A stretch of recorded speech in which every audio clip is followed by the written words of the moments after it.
વિદ્યાર્થી મિત્રો, ધોરણ 9 વિષય સામાજિક વિજ્ઞાન પાઠ 15 જળ પરિવહનમાં ઓનલાઈન ટીચિંગમાં હું આપનું સ્વાગત કરું છું। આપે આ પાઠની અંદર અગાઉ અભ્યાસ કરેલો હતો કે ભારતની અંદર જળ પરિવહનની રચના ભૌગોલિક આધારે કરવામાં આવેલ છે। તેના આધારે બે વિભાગમાં વહેંચવામાં આવેલું છે, એક હિમાલયની નદીઓ અને બીજી દ્વીપકલ્પ નદીઓ, જેમાં આપણે હિમાલયની નદીઓ વિશે અગાઉ અભ્યાસ કરી ગયા હતા। હવે આપણે દ્વીપકલ્પી નદીઓ વિશે આગળ અભ્યાસ કરીશું। તો દ્વીપકલ્પી નદીઓ કોને કહેવામાં આવે? તો કે પશ્ચિમ ઘાટ દ્વીપકલ્પીય નદીઓનો મુખ્ય જળ વિભાજક ગણાય છે। પશ્ચિમ ઘાટ દક્ષિણ ભારતના પશ્ચિમ કિનારે દક્ષિણથી ઉત્તર પ્રદેશમાં પ્રાપ્ય છે। મહાનદી, ગોદાવરી, કૃષ્ણા, કાવેરી વગેરે દ્વીપકલ્પીય મુખ્ય નદીઓ છે। આ બધી નદીઓ પૂર્વ તરફ વહી બંગાળની ખાડીને મળે છે અને મુખ ત્રિકોણ પ્રદેશ એટલે કે ડેલ્ટા ધરાવે છે। પશ્ચિમ ઘાટની પશ્ચિમે અનેક નદીઓ વહે છે। અલબત્ત નર્મદા અને તાપી જેવી મોટી નદીઓ પૂર્વથી વહી પશ્ચિમે આવેલા અરબ સાગરને મળે છે। હવે આપણે આગળ જઈએ તો નર્મદા બેસિન છે। નર્મદા બેસિન વિશે આપણે અભ્યાસ કરીએ। નર્મદા મધ્યપ્રદેશના અમરકંટક પાસેથી નીકળે છે। તે પશ્ચિમ બાજુ એક ઘાટ ખીણમાં થઈને વહે છે। જબલપુર પાસે સંગેમરમરના ખડકાળ પ્રદેશમાંથી વહે છે। અહીં ઢોળાવને કારણે તીવ્ર વેગથી વહે છે, જ્યાં ધુઆધાર નામના જળધોધની રચના થયેલી છે। આ નદીની શાખા નદીઓની લંબાઈમાં વધારે નથી। મોટાભાગની નદીઓ કાટખૂણે મળે છે। આ નદીનો બેસિન મધ્યપ્રદેશ અને ગુજરાતમાં વ્યાપ્ત છે। નર્મદા નદીની લંબાઈ લગભગ 1312 કિલોમીટર છે।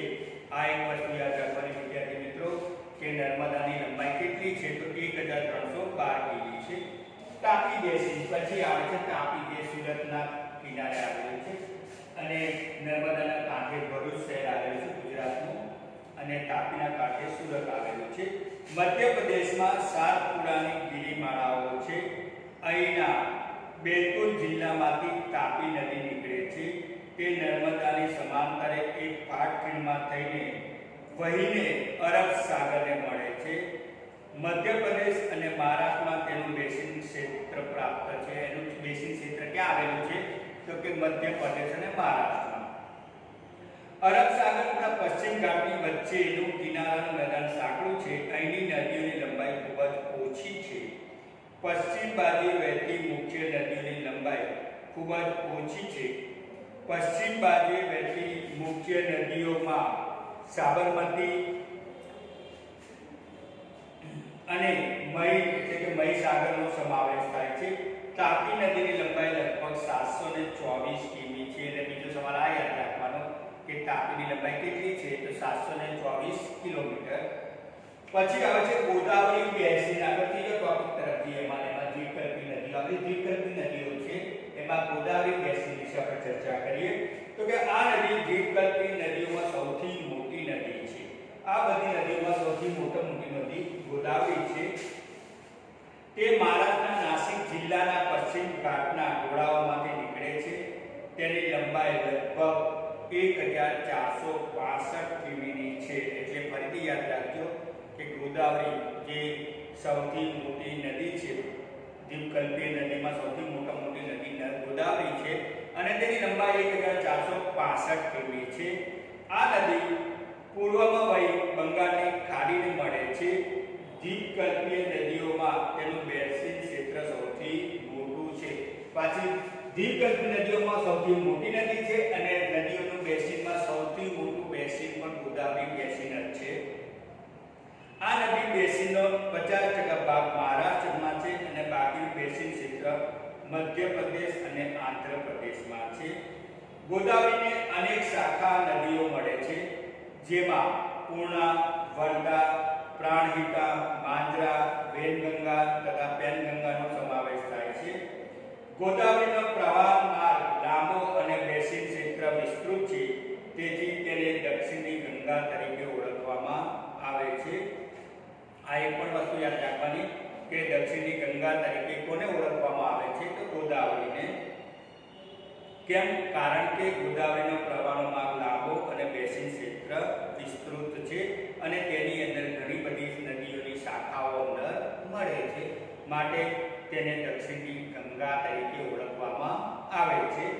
હવે આપણે આગળ મહાનદી બેસિન આગળ ટોપિક જોઈએ તો કે મહાનદીનું ઉદ્ગમ સ્થાન છત્તીસગઢના પહાડી ક્ષેત્રોમાં છે. તે ઓડિશામાંથી વહીને બંગાળાની ખાડીને મળે છે. તેની લંબાઈ લગભગ 860 કિમી છે. તેનું બેસિન ક્ષેત્ર છત્તીસગઢ, ઝારખંડ તથા ઓડિશા છે. પછી આવે છે કૃષ્ણા બેસિન. તો કે તે મહારાષ્ટ્રના પશ્ચિમ ઘાટના મહાબળેશ્વર પાસેથી નીકળે છે. તે લગભગ 1400 કિમી લંબાઈ ધરાવે છે. તેને મળતી શાખા નદીઓમાં તુંગભદ્રા, કોયના, ઘાટપ્રભા, મુસી તથા ભીમા છે. તેનું બેસિન ક્ષેત્ર મહારાષ્ટ્ર, કર્ણાટક અને આંધ્રપ્રદેશમાં ફેલાયેલું છે. બીજો સવાલ નાનો યાદ રાખવાનો કે કૃષ્ણા બેસિન એટલે કે કૃષ્ણા નદીની લંબાઈ કેટલી છે? તો 1400 કિલોમીટરની. પછી આવે છે કાવેરી બેસિન. કાવેરી પશ્ચિમ ઘાટની બ્રહ્મગિરી પર્વતમાળામાંથી નીકળે છે. તેની લંબાઈ લગભગ 760 કિમી છે. તેને મળતી શાખા નદીઓ અમરાવતી, ભવાની, હેમાવતી તથા કાલિંદી છે. તેનું બેસિન ક્ષેત્ર કેરળ, કર્ણાટક અને તામિલનાડુમાં વ્યાપ્ત છે. તે તામિલનાડુના કુડલુરના દક્ષિણમાં એટલે કે કાવેરીપટ્ટનમથી બંગાળની ખાડીને મળે છે. આ સિવાય અન્ય નાની નદીઓ પણ છે જે પૂર્વ તરફ વહી બંગાળની ખાડીને મળે છે. તેમાં દામોદર, બ્રાહ્મણી, વૈતરણી અને સુવર્ણરેખાનો સમાવેશ થાય છે.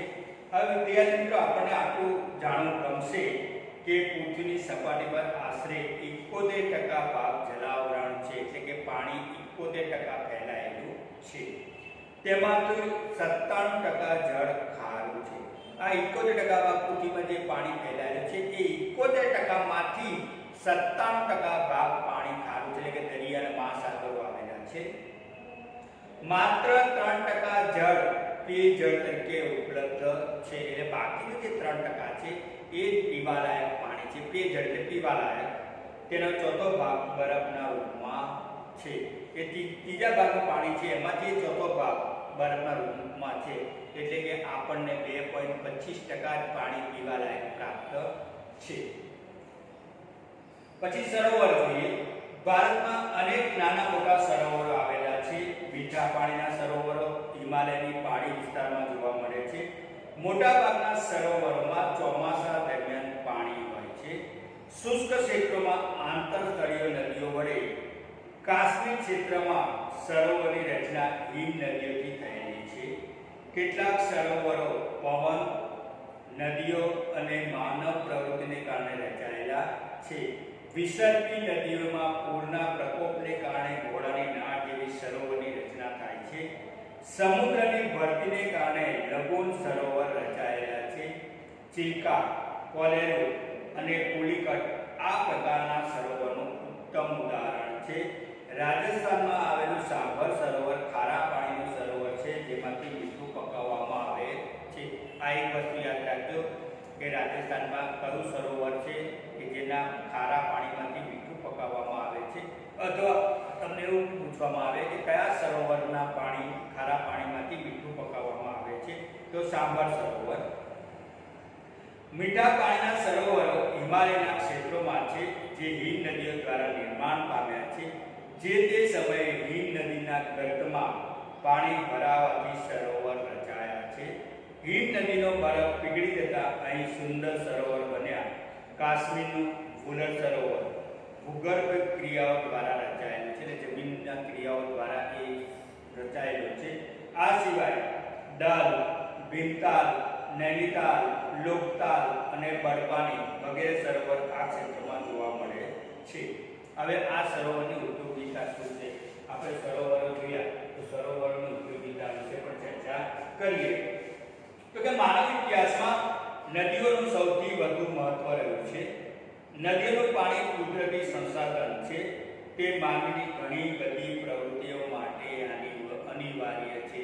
એટલે કે ખોરાક રાંધવા, પાણી પીવા, મકાન બાંધવા, કપડાં ધોવા, વાસણ માંજવા, ઘણી બધી ક્રિયાઓ સાથે તે સંકળાયેલું છે. તેને માનવીની પ્રાથમિક જરૂરિયાતો સંતોષી છે.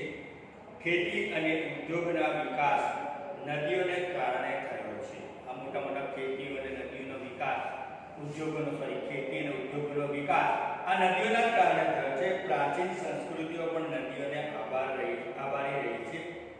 મોટા ભાગના મોટા શહેરો નદી કિનારે વિકાસ પામ્યા, જેમ કે દિલ્હી, કલકત્તા, અમદાવાદ, ભરૂચ, સુરત આ વગેરે મોટા મોટા શહેરો નદીઓના કિનારે વિકાસ પામ્યા છે.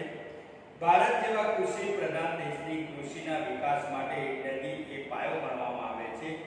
આધુનિક સમયમાં તેને જળનો ઉપયોગ પીવા માટે, સિંચાઈ માટે, જળ વિદ્યુત માટે તથા નૌકા વિહાર માટે થાય છે. હવે આ નદીમાં આપણે પ્રદૂષણ જોઈએ, નદીઓનું પ્રદૂષણ. તો કે નદીના પાણીનો ઉપયોગ ઘરેલું, કૃષિ તથા ઔદ્યોગિક ઉત્પાદનમાં પ્રવૃત્તિમાં વધારે પડતો થાય છે.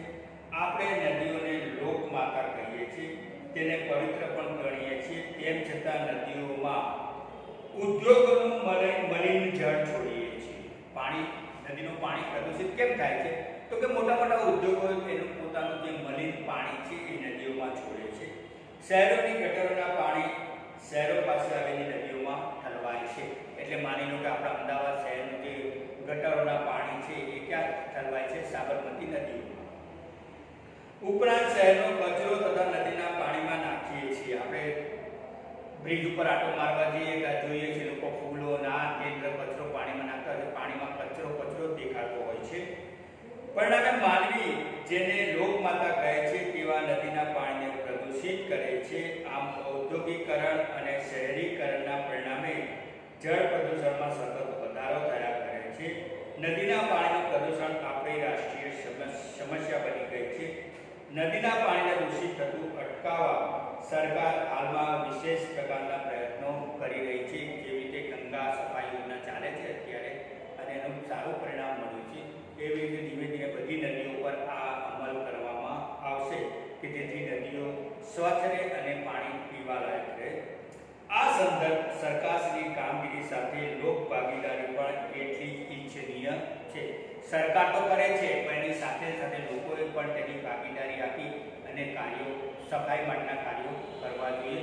તમે છાપામાં ઘણી વખત વાંચો છો કે ગંગા નદીની સફાઈમાં ફલાણો ખેલાડી જોડાયો, ફિલ્મનો હીરો જોડાયો અને સફાઈ કામમાં લાગ્યો, એટલે એ પોતે પોતાનો લોક ફાળો આપે છે અને સફાઈને વેગ આપે છે. હવે આ જળ પ્રદૂષણ અટકાવવા માટેના ઉપાયો શું છે? તો કે જળ પ્રદૂષણ ઘટાડવા કડક નિયમોનું પાલન કરવું જોઈએ. એટલે કે જે ઉદ્યોગ ધંધાવાળા મલિન પાણી આમાં નદીઓમાં છોડે છે તેની પર મોટો દંડ ફટકારવાનો રાખવો જોઈએ કે જેથી એ લોકો પાણી છોડતા બંધ થઈ જાય. રાષ્ટ્રીય નદી સંરક્ષણ યોજના એટલે કે એને ઇંગ્લિશમાં national reverse conservation project NRCP તરીકે ઓળખવામાં આવે છે. આ દ્વારા જળ શુદ્ધિકરણના કાર્યક્રમો અમલી બનાવવા જોઈએ. ઔદ્યોગિક એકમો પોતાનું પ્રદૂષિત પાણી નદીઓમાં ન છોડે તે માટેના કડક નિયમો બનાવવા જોઈએ. ઔદ્યોગિક એકમોને પોતાના ઉદ્યોગો દ્વારા છોડવામાં આવતા રાસાયણિક જળમાં રહેલા હાનિકારક તત્વો દૂર કરવા જોઈએ. એટલે કે જે પણ ઉદ્યોગ ધંધાવાળા મલિન પાણી નદીમાં છોડે છે તેને સૌથી પહેલા તેને ક્લીન કરવું જોઈએ. હાનિકારક દ્રવ્યો તેમાંથી દૂર કરવા જોઈએ. એ પાણીને સ્વચ્છ કર્યા પછી જ એને નદી કે તળાવમાં છોડવું જોઈએ. દરેક નાગરિકે નદીમાં સ્વચ્છ પાણી રહે તે માટે ઘરનો કચરો એટલે કે તમારા ગામડાઓમાં વાસણ ઘસીએ છીએ, કપડાં ધોઈએ છીએ, આપણે પોતે નાહવા જાય છે, ઢોરોને નવડાવે છે, એ બધું બંધ કરવું જોઈએ. તે માટે ઘરનો કચરો નદીના પાણીમાં ન પડે તેની કાળજી રાખવી જોઈએ. હવે વિદ્યાર્થી મિત્રો આટલું આપણે જાણવા જાણવા જેવું છે. એનઆરસીપીનો ઇંગ્લિશ છે એનું ફૂલ ફોર્મ થાય નેશનલ રિવર કન્ઝર્વેશન પ્રોજેક્ટ, રાષ્ટ્રીય નદી સંરક્ષણ યોજના. ગંગા નદીના શુદ્ધિકરણના બીજા તબક્કામાં રાષ્ટ્રીય નદી સંરક્ષણ યોજના દાખલ કરી. હવે વિદ્યાર્થીઓ આ સાથે પાઠ પૂરો થાય છે. આ પાઠના સ્વાધ્યાયના સવાલ જવાબ તમારા પ્રશ્ન 1, 2 લખવાના છે, 2 ને 3. ત્રીજા પ્રશ્નની આપણે ચર્ચા કરીએ. વિકલ્પો વાળા છે કે નીચે આપેલા વિકલ્પમાંથી સાચો વિકલ્પ શોધો. પહેલો સવાલ છે નદીઓના વિસર્પણને કારણે કેવા સરોવરો રચાય છે? એમાં વિકલ્પ છે લબોલ, બીજો વિકલ્પ છે ઘોડાની નાળ જેવો, સી લંબોળ, ડી ચોરસ. તો એનો જવાબ આવે ઘોડાની નાળ જેવો. બીજો સવાલ છે કોઈ પર્વત કે ઉચ્ચ ભૂમિ નદીઓના વહેણને એકબીજાથી અલગ કરે તેને શું કહેવાય? તો વિકલ્પ છે એ જળ રચના, બી જળ વિભાજક, સી નદી પ્રણાલી, ડી બેસિન. જવાબ આવે જળ વિભાજક. ત્રીજો સવાલ છે નીચેનામાંથી કઈ નદી દ્વિકલ્પીય નથી? વિકલ્પ છે ગોદાવરી, બી વિકલ્પ છે કૃષ્ણા, સી વિકલ્પ છે કોશી, ડી છે કાવેરી. તો જવાબમાં આવે કોશી. કોશી દ્વિકલ્પીય નથી. આમાં જો કે કોશીનું નામ નથી. ચોથો સવાલ છે નીચેનામાંથી કયા સરોવરનો ઉપયોગ મીઠું પકાવવા માટે થાય છે? અમે તમને હમણાં જ આગળ કીધું હતું. વિકલ્પ છે ઢેબર, બીજો વિકલ્પ સાંભર, સી કુલર, ડી નળ. જવાબ આવે સાંભર. પાંચમો સવાલ છે ગંગાને મળતી મુખ્ય નદીઓ કઈ કઈ છે? પહેલો વિકલ્પ છે યમુના, ધાંધ્રા, ગંડક અને કોશી. બીજો વિકલ્પ છે યમુના, ચંબલ, ધાંધ્રા અને કોશી. ત્રીજો વિકલ્પ છે યમુના, ધાંધ્રા, ધરાવતી અને કોશી. ચોથો વિકલ્પ છે નર્મદા, ધાંધ્રા, ગંડક અને કોશી. જવાબમાં આવે પહેલો જ વિકલ્પ આવે યમુના, ધાંધ્રા, ગંડક અને કોશી. આ સાથે વિદ્યાર્થી મિત્રો આપણે આ પાઠ પૂરો થાય છે. આ પાઠના સવાલ જવાબ તમારે લખવાના છે. હવે વિદ્યાર્થી મિત્રો આપણે પાંચમો પાઠ શરૂ કરીએ. પાઠ 5 ભારત આઝાદી તરફ પ્રયાસ. એટલે આપણે આગળના પાઠમાં અભ્યાસ કરી ગયા કે ભાઈ આપણે આઝાદી મેળવવા માટે શું કર્યું અને કોણે કોણે ભાગ લીધો, કયા કયા આંદોલન થયા, એ વિશેની ચર્ચા હવે આપણે આ પાઠમાં આગળ કરીશું. 1920 થી 1947 ના ગાળાને ગાંધી યુગ અને ગાંધી યુગના આંદોલનનો યુગ ગણવામાં આવે છે. એટલે 1920 થી તે 1947 ના 27 વર્ષના ગાળાને ગાંધી યુગ અથવા તો ગાંધી યુગના આંદોલનનો યુગ ગણવામાં આવે છે. ભારતીય રાષ્ટ્રીય ચળવળનો આ બીજો તબક્કો બંધારણીય હકોની પ્રાપ્તિની લડતો તો છે જ, સાથોસાથ સ્વતંત્રતા પ્રાપ્તિની લડતનો પણ છે. આ આંદોલનના જે પ્રવાહમાંથી પસાર થયા અને તેથી જે એક સંકુલ અસર ઊભી થઈ તેને અહીં અવલોકન આપણે કરીશું. હવે આપણે એમાં આગળ ચર્ચા કરીએ છીએ. સાયમન કમિશન ઈસવીસન 1927માં મોન્ટફર્ડ એટલે કે મોન્ટેગ્યુ ચેમ્સફોર્ડ એ બેનું ભેગું નામ કરીને મોન્ટફર્ડ આપવામાં આવ્યું છે. ઈસવીસન 1919 ના સુધારામાં એક જોગવાઈ એ હતી કે સુધારાનો અમલ કઈ રીતે થયો છે અને સુધારાની જરૂરિયાત અંગે અભ્યાસ કરવા 10 વર્ષ બાદ એક કમિશન નિમવું. એટલે કે આ મોન્ટફર્ડ સુધારાએ એવી જોગવાઈ કરી હતી કે આપણે કોઈ પણ સુધારો મૂકીએ એ સુધારો 10 વર્ષ પછી બીજું કમિશન નિમી અને આ સુધારો કેટલા અંશે સફળ થયો છે તેનું નિરીક્ષણ કરવું. પરંતુ 2 વર્ષ પહેલા સાયમન કમિશનની નિમણૂક કરવામાં આવી. જ્હોન સાયમનના અધ્યક્ષપણા નીચે રચાયેલ સાયમન કમિશનમાં 7 સભ્યો હતા. આ એક વસ્તુ યાદ રાખજો કે સાયમન કમિશનમાં કેટલા સભ્યો હતા? તો 7 સભ્યો હતા અને બધા જ સભ્યો અંગ્રેજ હતા. કોઈ બીજા ભારતીય હતા નહીં, માત્ર અંગ્રેજ હતા. હિન્દીઓના દુઃખ દર્દ હિન્દી સમજી શકે એ વિચારથી કમિશનમાં હિન્દી સભ્યોને સામેલ કરવાની ભારતીયની ભલામણ કરી. ભારતીયોએ ભલામણ કરી કે ભાઈ તમે આમાં 7 સભ્યો તમે બધા અંગ્રેજ રાખ્યા છે, આમાં થોડાક ભારતીયને પણ લો કે જેથી ભારતીય લોકોની દુઃખ દર્દ વાચા સાંભળી શકે અને એનો કોઈ નિકાલ લાવી શકે. તેથી ભારતીયોએ સાયમન કમિશનનો બહિષ્કાર કરવાનું નક્કી કર્યું. તમને પરીક્ષામાં સવાલ પૂછાય કે ભારતીયોએ સાયમન કમિશનનો બહિષ્કાર કેમ કર્યો? તો કે કારણ કે સાયમન કમિશનની અંદર 7 સભ્યો હતા અને આ સાથે 7 સભ્યો અંગ્રેજો હતા. તેમાં એક પણ ભારતીયનો સમાવેશ કરવામાં આવ્યો નહોતો. આથી ભારતીયોની લોકવાયના દુઃખ દર્દ લોકવાચા આ કોઈ પણ પ્રશ્નોનું નિરાકરણ સાંભળી શકે તે માટે ભારતીયોએ એટલે કે હિન્દીઓએ તેમાં પોતાના સભ્યો નિમવા માટેની માગણી કરી, પરંતુ અંગ્રેજોએ આ માગણી સ્વીકારી નહીં. આથી ભારતીયોએ સાયમન કમિશનનો બહિષ્કાર કર્યો. સાયમન કમિશનના ભારત આગમન સમયે લોકોએ હડતાળ, સભા, સરઘસ, સાયમન ગો બેક નારાઓ અને કાળા વાવટાઓ ફરકાવી વિરોધ કર્યો, જેની સામે સરકારે દમન નીતિ વાપરી. સરકારી દમન નીતિનો ભોગ લાલા લજપતરાય, ગોવિંદ વલ્લભ પંત અને જવાહરલાલ નહેરુ પણ બન્યા.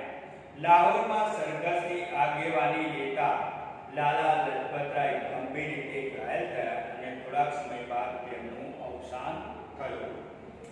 લાલાજીના મૃત્યુના સમાચારથી ભગતસિંહ, સુખદેવ, રાજગુરુ વગેરે ક્રાંતિકારીઓ ઉશ્કેરાયા અને લાઠીચાર્જનો આદેશ આપનાર અંગ્રેજ પોલીસ અધિકારી સાન્ડર્સની હત્યા કરવામાં આવી.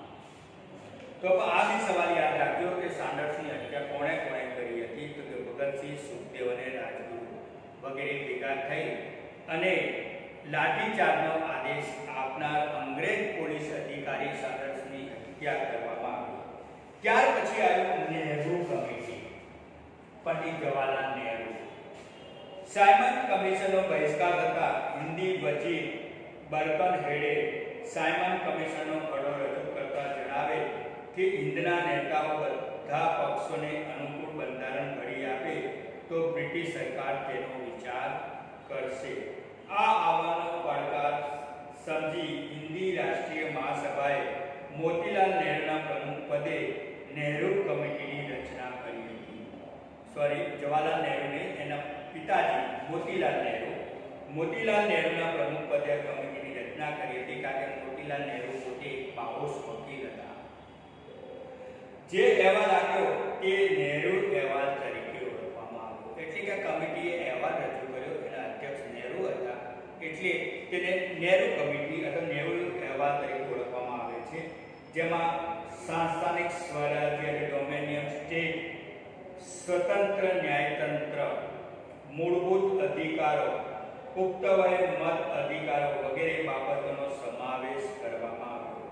પરંતુ અંગ્રેજ સરકારે આ અહેવાલની ભલામણો સ્વીકારી નહીં. ત્યાર પછી આવે છે પૂર્ણ સ્વરાજ્યની માંગણી, ઈસવીસન 1929.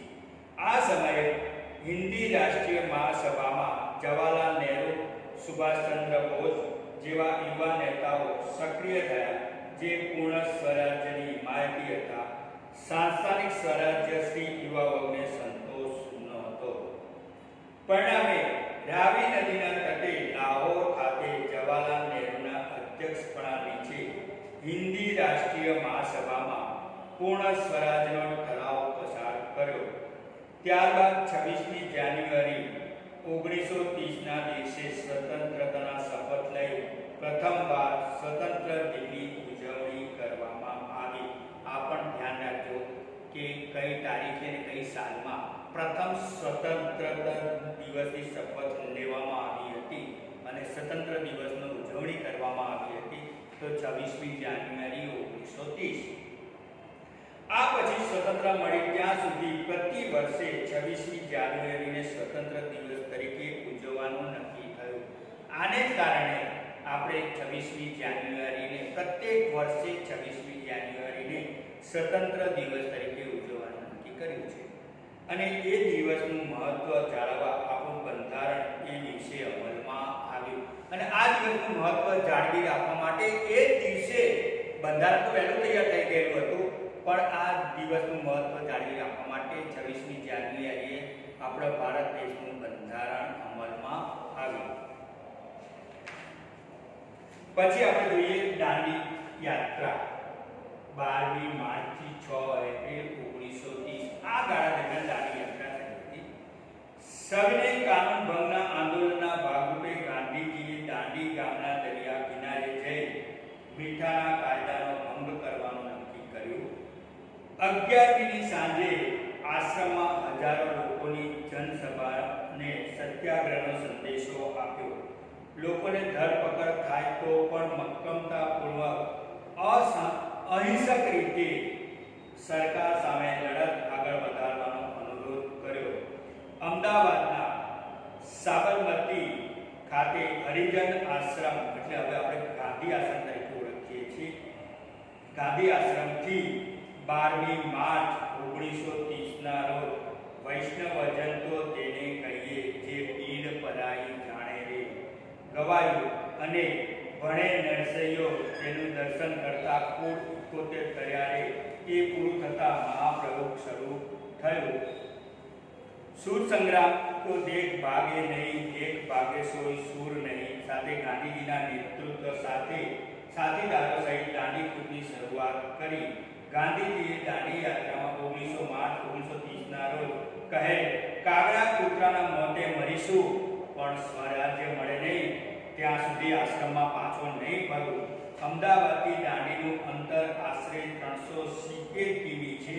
દાંડી યાત્રામાં અસલાલી, બારેજા, નડિયાદ, આણંદ, બોરિયાવી, રાસ, જંબુસર, ભરૂચ, સુરત, નવસારી જેવા નાના મોટા નગરોનો સભાઓ ભરીને લોકોને સવિનય કાનૂન ભંગ અને મીઠાના કાયદાનો ભંગ શા માટે તેની સમજ આપી હતી. આ સાથે આપણે અહીંયા પૂર્ણ થઈએ છીએ. આગળ આપણે પાઠની ચર્ચા કરીશું. બસ.